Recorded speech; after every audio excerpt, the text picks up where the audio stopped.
Hello, everyone. This is episode 35 of America Heals. This was not sort of planned. I don't know if any of my folks are going to come on. I've invited some of the guys to come on, and we'll see where we go. But I wanted to make sure we started this before um, the Republican response was over, because what we saw tonight.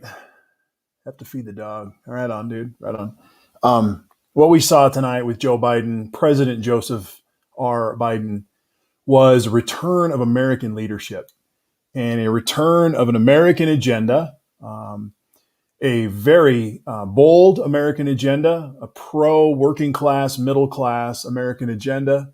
What's going on? Bye bye. How you doing, man? Let me throw this in here. We're just going to have a party tonight. I'm going to invite. Hold on, party people. Let me go on over to here. Let me do this. And this is for the crew. Come on in. Let's party. You got to come in on Chrome or Firefox, though. DJT, you got to come in on Chrome or Firefox. And then just hit that link through your Twitter. What's up, everybody? So here's the deal, guys. What we saw tonight was a multifaceted approach at addressing so many of the weak spots in the American economy, specifically around infrastructure and immigration. I'm going to focus on those just a little bit tonight. I want to recognize that Joe did a great job tonight. He was just dropping stuff as we went along. Nate, if you want to check the link in our chat, you can pop on if you want to, man, through Chrome or Firefox if you drop that link into there. Yeah, dude, no, thanks. But I just had to, because tonight is victory. Tonight is a night to spike the football. I didn't even finish watching. Actually, I hardly began watching the Republican rebuttal, because they have nothing. They have nothing but anecdotal tropism and also tokenism. And so I'm just not going to play that game, because what Joe did tonight was move the ball into the realm of facts. And dude is still working the floor.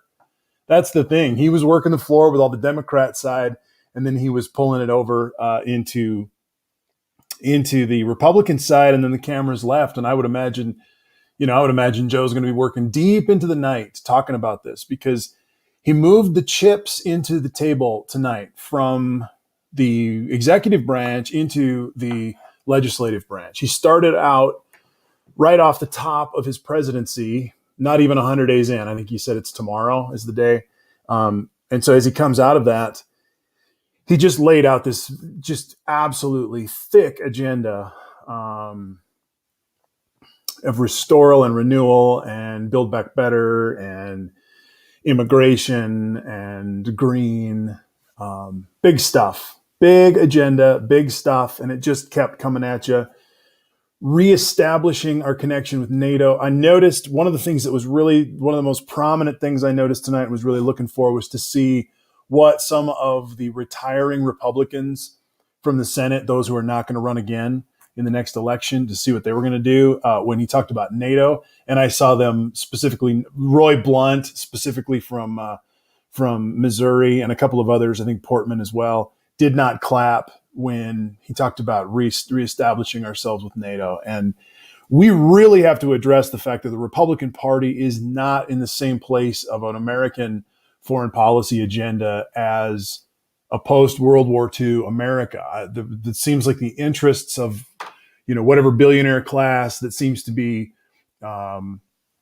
paying the bills for some of these folks is definitely not in a NATO interest. And so that's just disheartening. It sucks that the Democrats are the only ones that sort of have an American foreign policy, and it just seems like we don't know what the Republican foreign policy is, specifically since they didn't have a platform in their last presidential campaign. They just simply trusted whatever Donald Trump was going to do.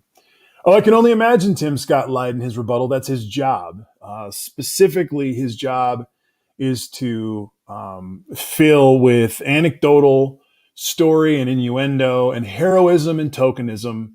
And that game has been seen a million times. What Joe Biden did tonight was talk about things that are going to move people out of their chair. And the people who you're looking to get to, I've always political science stuff. Who is a State of the Union address really aimed at?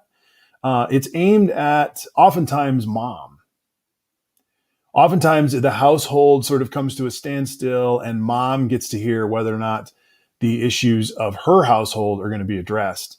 And tonight, Joe Biden spoke directly to mom. And one of the things that he did so specifically and importantly is an old Democratic ideal, but it's the idea of early childcare and early childcare help for financially strapped moms, but also getting kids in school from ages 3 to 4 and what that can do to their brains. And psychologically, we know what it can do to their brains and the advancement of them and the confidence that it builds.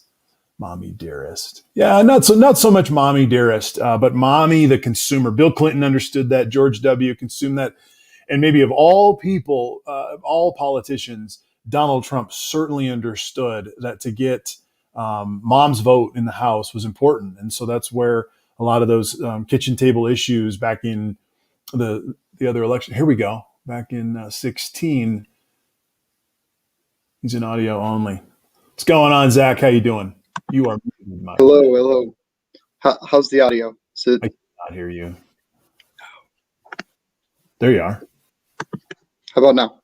Now I can hear you. We can all hear you. Welcome. All right, cool. Sorry if there's a sound of a dog eating food in the background. No worries, man. I just threw this together because it was just like victory, and I just needed to sort of call it out and be excited. So I guess disclaimer, I only saw the first half of the speech. The old man screamed to get a vaccine, and I found myself in a Rite Aid. So got my vaccine tonight. Nice. Yeah. Way to be a patriot. Thank you for doing that for your neighbors and for yourself. That's good.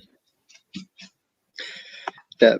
So the last thing I heard was him talking about Afghanistan. And then after that, didn't hear anything until Tim Scott's rebuttal, which, by the way, as you were saying, Tim Scott's rebuttal was the stupidest, misinformed thing I've ever heard. Yeah. It would have been a good time to clean your oven, wax your car, take out the garbage, just schedule that.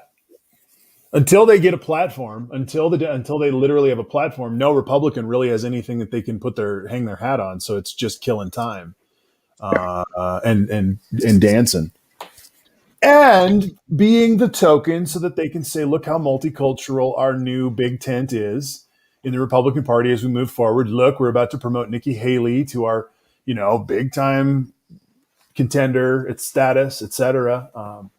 It's tokenism. Did you hear what George Bush said about who he voted for in the 2020 election? Who did he vote for? Condoleezza Rice. Right. Yeah. Tokenism. Put that. Just make sure I'm on the record for that, right, Zach? He said some negative things for Trump just recently and not excessively. So. It only took an armed insurrection, Yes. Yeah. So tonight, I think that was the other part that I really wanted to just lift up was what that Joe was able to move us and frame. He did an American president's job tonight, in my opinion, in using his 100 days to frame how far we've moved away from those days, from that day of insurrection. Whether or not that's true, whether or not we can claim that, it's a leader's job to say, look at what we're doing. We're healing. Good job. And he also named white supremacy as terrorism. I mean, he named that tonight from State of the Union, and language matters, especially when you've got Merrick Garland, who today rolled up Rudy Giuliani, which has to make the entirety of the upper echelons of MAGA just shaken to their core, because all of their support staff, all their legal and financial support staff are caught up in this Rudy stuff and this whole house of cards. And that's why Joe's speech tonight seemed so profoundly genius, almost ahead of time. Like, I'm just holding the line. I'm putting my lofty ideals out. He was $15 an hour, came back minimum. And a lot of other really progressive things came up tonight that he stood for. And I think that that's all he has to do right now, while the other party simply could fold if this thing really cracks from the top down. Right. Historically, when we've had extremely heightened times of tension, it's then Mhm. followed by one party dominance. And you can see this throughout multiple periods in history. So I think that's something the Democrats have the opportunity to do, just take complete dominance and win, Mhm. right? Mhm. I mean, I think that was the weird piece that AOC coming out supportive of, similar to a conversation I think we had the other night, of supporting what Joe has done and then challenging him to just keep hitting the gas, keep Right. going. Um, there's an interesting sort of unification, even though there's a tension. Hopefully, the Democrats will come through. The sort of further left progressives are hopeful that it goes as far as it can go. Um, there's only one team right now, and the other team is a disheveled mess and only going to lose position. I mean, even though they might do well in the next round, I still think that I think they're crazy, and I think that they're going to put a lot of candidates up that have to be even more crazy to get to the general, and I think they're looking at astounding losses. Yeah, I think I would agree with that in the general sense. The problem is you actually have to follow through, right? Yep. Biden said a lot of great things, but as we've talked about before, the infrastructure bill, we've already seen how that isn't fully up to par, how it Mm-hmm. is kind of Mm-hmm. lacking. So you have to wonder, is everything else he said, is that going to be lacking? Is that going to be up to par? Because you can talk a big game, but you have to follow through. So if Biden follows Yeah. through, then that's going to be nail in the coffin for the Republicans. If Biden doesn't follow through, then that's leaving the door open. Yeah, and I think we'll end up fighting about. Remember, we were talking about the 10 billion or 10 trillion versus, was it billion or trillion? Trillion. Trillion, 10 trillion versus the 1.2 trillion being like this half a loaf thing. I do think that Biden comes from a place of saying, you get a pick in the rock, and at least it's a pick in the rock. And if it's a 1.2 trillion, at least we get it there. The breakdown of that comes when you look at what he even referred to tonight in the gun legislation about how in 2000 it just, the law ran out. The problem with half a loaf politics is that laws do run out, and if you're not in power when they run out, you don't get to put them back in place. Right. So that, yeah, I noticed that tonight too. I was like, okay, that's interesting, but he has to try to get victory for some of these issues, because some of these kitchen table issues, like young child care, and 7% of your income. This was a huge one tonight for a parent, or for parents who have a child and that are going to childcare. They will only be paying 7% of their income for their child to go to childcare. The rest of it will come back to them as a tax credit, which is a lot of money. And I mean a lot. You talk about a Bay Area working class issue. That is a lot of money, dude. That could come back like 30 grand. Right. You know, a lot of what he said in his speech was really Mm-hmm. promising. So Mm-hmm. it goes along this theme of you've set the bar really high for yourself, meet it. And if you meet it, you might kill the Republican Party. Yep. I think that's really going to be the theme of his presidency. Does he kill the Republican Party? Does he live Yeah. up to the standard? Yep. Because if he just delivers on some of these policy issues, it's going to do lasting damage. Because even, I mean, they tried to kill Obamacare how many times, and it just, at the end of the day, people loved it. They don't want it to go away, and they really could never pull the trigger on finally killing it, even though they could have several times. Just looking at some of the quotes over here. Anyway, well, I just wanted to do a shorty tonight, but I just thought I'd reach out and just be happy. It was a great night. It was fun to hear a president that was not. I mean, I couldn't help but imagine what it would have looked like had we been sitting here with Trump tonight. Yeah, I think the biggest thing that Biden gets to show off on is 220 million vaccines, right? Maybe that happens under Trump, but I mean, Biden gets to take credit for this. So I think Yep. that's one of the biggest things that he gets to actually tout. And you got your vaccine. Congratulations. Yeah, it feels good. No nasty side effects, no third arm, no microchips. Everything's good. Yeah, America is back. I love it. Love it. Well, thanks for being here, everybody. I just wanted to do a shorty. We'll be back. What is tonight? Wednesday? Yeah. So I'll be back. We'll be back tomorrow night doing something. Laying in bed, not tonight. All right, Nate. Another time, dude. I do want to have you on though. So yeah, thanks, Zach, for coming over and just being here. Yeah. Any It's last always fun. words? Any other things? I wrote a couple other things down. What else? I guess last words are I'll be rewatching the whole speech, maybe a couple times tomorrow, and I'll have a lot for you when we do our actual. Do that, and then I'm just thinking about the two things that really hit me tonight was watching Elizabeth Warren and watching Bernie, who were the first two to pop up almost the whole speech, and it was sort of like old dog libs night out. It was like there's a lot of touchdowns being scored by these people who have been carrying the ball for a long time. Bernie got his stuff out there. Elizabeth got her stuff. Joe had his. Right. I mean, I don't know. It was interesting. Yeah, I definitely want to talk more about this tomorrow, but Biden specifically said lowering the Medicare age, right? Yep. And anyone who's seen the Medicare for All bill, the first part of it is lowering it in stages. So this is enacting the first part of Medicare for All. That's one way you could look at this. So down to 55, I think. I think 50. 50? Yeah. Holy shit. That's big. Wow. That's a game changer, man, because then that just allows every family to be more and more impacted. Let me think about this. More and more impacted by other members of the family who can sell why it's a good idea, which long-term generational buy-in, I think you probably have to have that. Right. And I think younger people in general already want Medicare for All, in general. So if you get older people, the 50 to 65 range, who generally are, hesitant towards it, if you give them Medicare anyways, I think they're going to be much more receptive to the idea. So,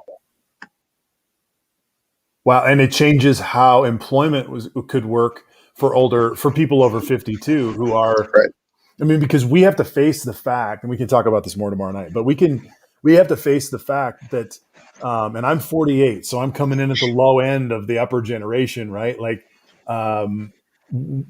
I've never had the good job yet. People who are 32 right now are like, when am I going to get the good job? And guys that are 18 are going, when will I ever have because the boomers have just kind of kept those high paying jobs and they've never worked. So I think that gives a dynamic element to the economy where younger people can potentially be raised up into positions where older folks won't have to stay on their position as long, because you got to hold on to your insurance until you're 65 or 70, whenever you retire. Yeah. That's a game changer for the whole chain of everybody in positions of earning. Because not everybody who's older wants to keep that job. They just have to. Right. And then they're higher price. Yeah. Yeah. Interesting. Tomorrow, I'm not going to give any criticisms tonight. Going to let tonight be happy. But tomorrow, I'll have to do more educating myself too. But it was to me, it felt good, man. There were some definitely good parts. I think it's the last thing I heard, so I guess it's what stuck with me most. The Afghan war. I thought he nailed that. 100% nailed it. I mean, he's brought up points that I've brought up before about young people being in this war now. He said it in his thing. I mean, I thought of you. I immediately thought of what you said the other night. That was a profound moment when I heard you say that, dude. You're like, I wasn't born when 9/11 happened, and we're fighting. I got buddies fighting right now who weren't born when that happened, and it's like, holy shit. I mean, and Joe is wise enough, and the other piece too, I think that Joe is bringing is an ownership of the fact that one of the great criticisms that has happened over these past weeks and months of since the end of the election on, what has Joe Biden done in 47 years? You know what he's done? He's made mistakes. He's done things positively too, but he's made mistakes and he's learned from a lot of them, and he's not left the limelight. He's stuck around in the midst of learning those things. And so to me, that's the benefit of mistakes and a long career is wisdom. And it just seemed like tonight Joe was just delivering 3-foot putt after 3-foot putt of a lifetime of political wisdom and doesn't really give a shit about the credit for it either. Just, we need to do this. And that's what it felt like to me. So, but I know there's more tomorrow. And Zach, I'm ready. You can pop my balloon and I'll be good. It'll be fun. It'll be fun. It'll be good. All right, everybody. Thanks for popping on. And I'll probably be around doing other things tonight. Marty, I'm not old. Yeah, man. Yeah, it's game on. And so this is called winning. And we need folks like Zach to keep pushing us forward. And that's critical. So that's part of what it means to have a vibrant big tent. Otherwise, you're just a big tent that's holding the corporate. Right. So rock on, everybody. Thanks for being here, Zach. And I'm gonna shut this down. So we'll see everybody tomorrow night, 8:00 Mountain, 10:00 Central. Ace, if you're able to come, we'd love to have you. If not, I understand, but love to hear what you have to say. So peace, everybody.